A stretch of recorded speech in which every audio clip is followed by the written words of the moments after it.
All right, welcome everyone. We're Semblance of Sanity. I'm Caleb. I'm Jacob. And we're here for Given, Season 1, Episode 1. Okay. All right. I'm really excited to go into this genre, Jacob. Me too, yeah. Yeah. I have heard a lot about this show from a lot of people who have been like, oh, you guys liked, like this kind of character drama, you like this kind of romance and stuff like that. What if those two, married together? Exactly. And we had musical drama, but also boys love. It's like, hey. Okay. Okay. Yeah, because okay. I was like, yes, that is what this show is about, right? Mm-hmm. But couldn't remember for sure. Right. And not handled in an immature kind of, maybe even kind of fetishized way, because that's something that... actually taking it seriously. Yeah, that's something that actually, weirdly enough, I would say anime is kind of behind in that regard. Yeah, they tend to bait it a lot for just the sort of fan obsession and stuff like that, but not actually have anything happen with it. Yeah, and that's something where I'm really excited to see how they end up taking it.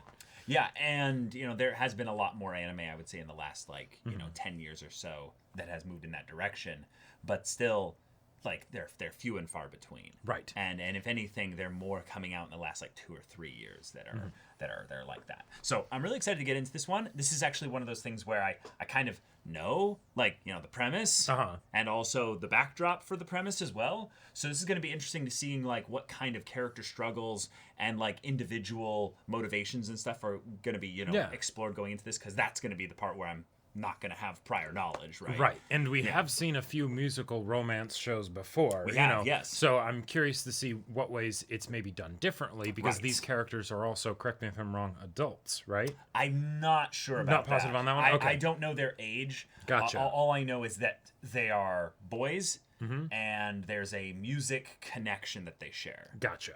Okay. I don't know anything else. Cool. Let's get into all the romance. Yeah. I don't know if they're high schoolers, college age adults, or what have you. But gotcha. All right, y'all. Without further ado, let's get into this. All right, everyone. Now be sure to go check out the reaction portion of the video in the description below. Then come back here for the discussion.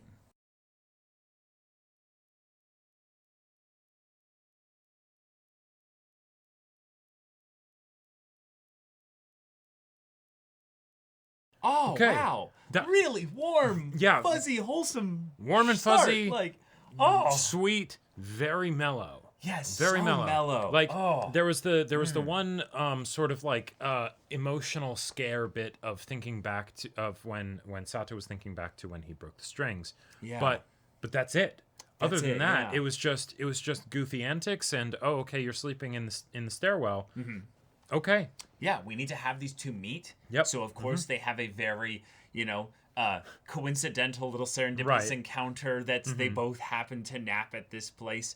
But he's never seen him here before. Right. So, this is something where this was always Uenoyama or Ritsuka's spot. Right. To sleep. But now Sato's here. And he's just randomly here because he has, I think, a bit of a early kind of tiring day. Or at the very least, he has to travel a bit to get to school or something like that. Yeah, something. That's why he has to wake up maybe a bit early. Right. Whether it's because of environmental circumstances or his general temperament and energy levels as a person, who knows? Right? Yeah. I also wouldn't be surprised, given the fact that this is a new development, right? That it might be something because of his personal life, maybe. Sure. And not possible. And not just something that's part of his daily routine, because otherwise maybe they would have met a long time ago, right? Right. This is at least second years for Uenoyama. Exactly, or at the very least at the beginning of the year, rather than it being something where it's this is a spot that I also nap at, and you're here, Yeah.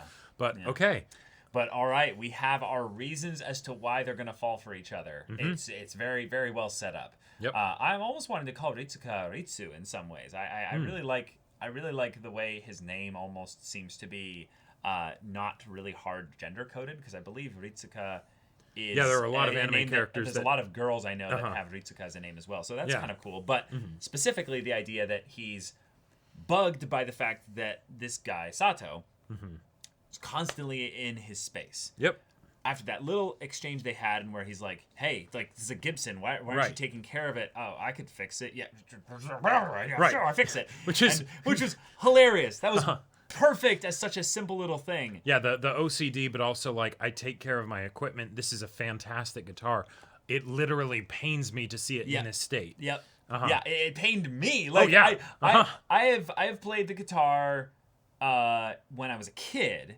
And I pretty much gave up on it by the time I was about 16, I would say. So about 11 to 16, I played the guitar. But I was horrible at it. I was a horrible player. I barely had any passion for it. I just did it because I was given a guitar, and it was my dad's old one. Same situation with Uenoyama. And I liked it enough in the way that my friends were also into guitars a little bit, that it was like, oh, sure, it's a cool thing to talk about. But I really felt that bit with, I don't want to call him Ritsu, actually. But yeah, he lost passion for it eventually. Right. And it wasn't necessarily just because of anything other than it just, it just whisked away. Yeah, he got really good at it. And maybe it was because... Maybe that caused it? Who knows? Maybe it caused it directly or indirectly, because it did seem like he potentially had a falling out with some other friends. True. Potentially the Light Music Club. Yeah. Maybe... because, okay, it's not this, but my mind makes the Kageyama connection, and, because of the Yama and black hair and being really talented and all that stuff. I think that's more just he's that specific anime boy archetype. Right. That is then going to have a wonderful relationship with an orange-haired child that must be protected. But maybe it was something where he got, his passion caused issues or something like that, or the way he wanted to play because he wanted to play that particular, his particular way or something like that. Who knows? Who knows, right? I like that right now we don't actually know anything about that, other than it is very much established by everything in this episode that he is not as passionate as he used to be. And also, Sato being around brings out that passion in you. Right. And this is a very simple reason as to why you can have the romance bloom from here, is that, I like the feeling when you're around. And we, as the audience, are sold on that he likes that feeling to the point where he had the hilarious, where the fuck is he? Right. Where's my dog? Where's my little puppy? Exactly. And then they finds him at the actual studio, and he's like, what the fuck are you doing here? Right. He's like, I wanted to play with y'all, so I've been learning a little bit, and I fixed things up. Yep, I know how to string guitars and tune it and all that stuff, and cool. Yeah, this is so cute.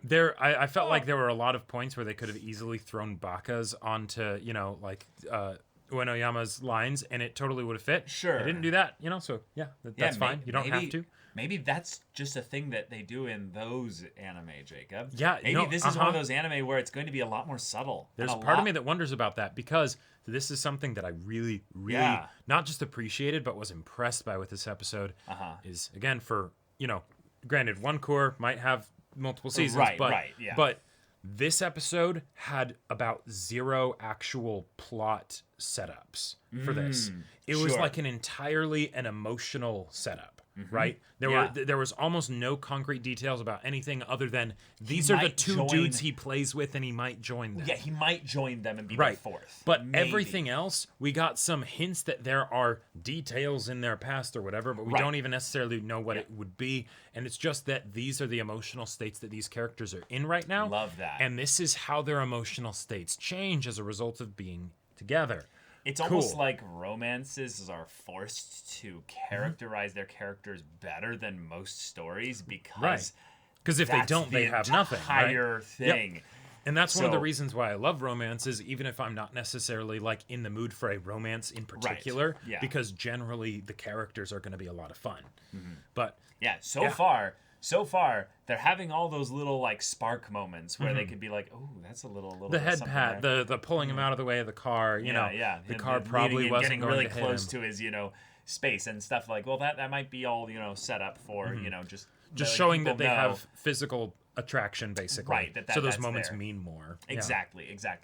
The idea, though, that we've seen this gamut or this broad spectrum of emotions already from Uenoyama. I want to call him just Ritsu, but anyway, from Ritsu, seeing all these broad emotions here, it just feels so I want him to be the character that doesn't struggle necessarily, but goes into who he is and reveals it. I feel like he's either, and they could get into this as well, but it might be just a thing as well where he's in the closet And it's a thing where Sure. he really gets uncomfortable about exploring his sexuality, and it's something where when Sure. he feels like he's letting it slip or something, he's like, oh no. Yeah, I would not be surprised. And that might even be why they're focusing a good amount of time on his storyline through the sister, is that the sister kind of gives that kind of kind of lazy, but kind of like not bullying, but like kind of blasé, kind of like pushing you around and being like, oh, gotcha. Yeah, I'm your older sister. You got to do what I tell you. Gotcha. To. I was gonna say something potentially of the other angle where it's the so blasé that potentially it's something where he can also be very open around his sister because she kind of doesn't give a shit, you know. Sure. Like, and who knows what direction they'll potentially take that, but I like that as a thing of having someone that's a family member that he has an ongoing dynamic with that will, you know, potentially be navigated or change, or her being able to comment on, oh, you seem different. What's been happening? You know. Sure. Right. Yeah, I think that's also what it is as well, because if we're gonna have the mystery focused on Sato really right now, then for Uenoyama, let's have him be the one that's got a character to bounce off of for those moments of he's like, what the fuck is going on with Sato? And it's like, what's this boy Sato is all about, you know? One of the other things that I really liked about how this episode set up the show is that there was an element of it that played to, and this is not a bad thing, played to tropes in a way that felt very recognizable. Of you've got the black-haired kid that's very proficient at a thing, but has fallen out of love with it, right? And then you have someone else who basically helps them reinvigorate their love for it. But usually when I see stories like that, it's something where it's someone basically coming along and like rescuing the person, you know? Like, and that can still be a fun story and everything. Okay. But then that can feel like it comes less from the agency of the person that is in the bad place, right? Whereas in this situation, I see what you're saying. Sato was someone he ran into as a result of the way that they just interacted. Well, okay. You know, okay. like it wasn't Sato like being some vibrant, you know, whatever. It was though. I'm gonna put a twist on this here. The difference is that this is a subtle anime. Sato is not high energy, high strung shonen protagonist, Jacob. Sure. You can actually be dogged. Haha, pun intended. He literally followed him around for a day. That is absurdly focused and passionate in that respect. Yeah. It's just that just Sato a quiet seems passion. Sato seems to be the kind of person who has a bit of social anxiety or maybe a little bit of nervousness around expression, which we can get into that potentially later. I think that's being seeded into his character setup here as well, and that he's feeling like he's going slower. That's something that I would say was aggressive.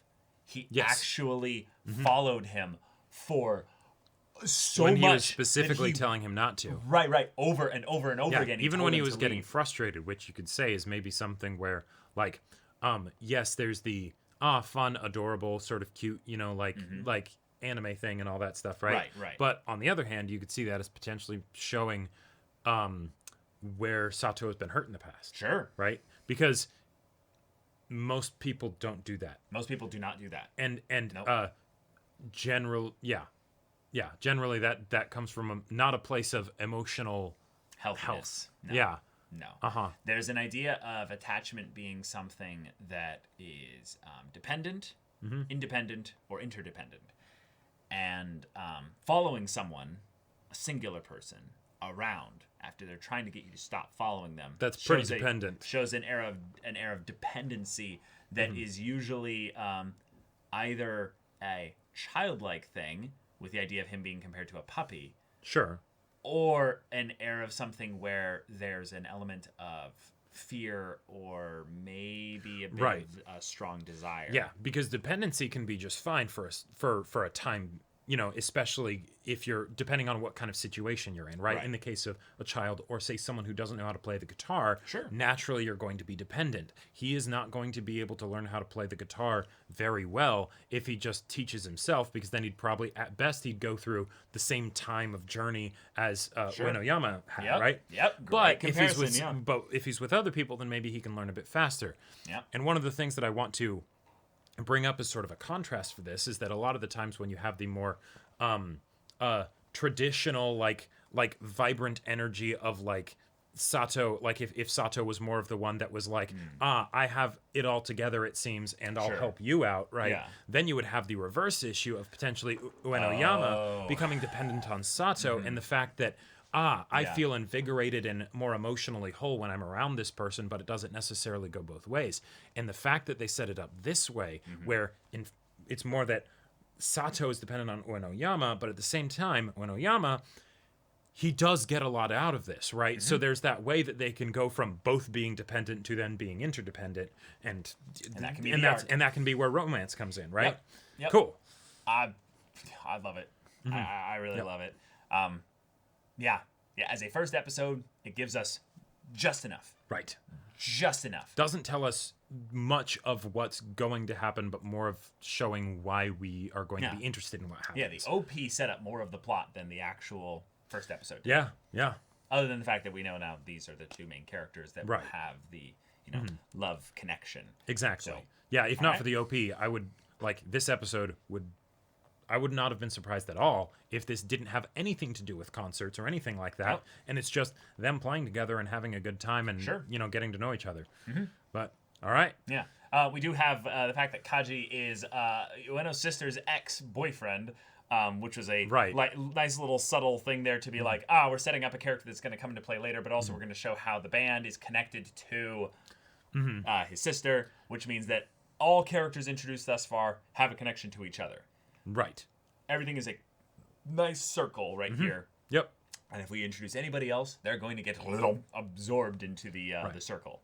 Well, we've got a cast of 5 right now, so I don't think there really needs to be any characters introduced. Especially for a one-core season. Yeah, like maybe they could have some other characters that introduced are more like later. Yeah, that maybe are more like antagonistic or something like that. Well, the OP did show us actually quite a few characters that weren't shown here yet. Oh, good point. I'd say at least 3. Gotcha. Yeah. Yeah, and whether those are just going to be like another band that they're competing against. Yeah, or like, other people at school. Yep. Who knows?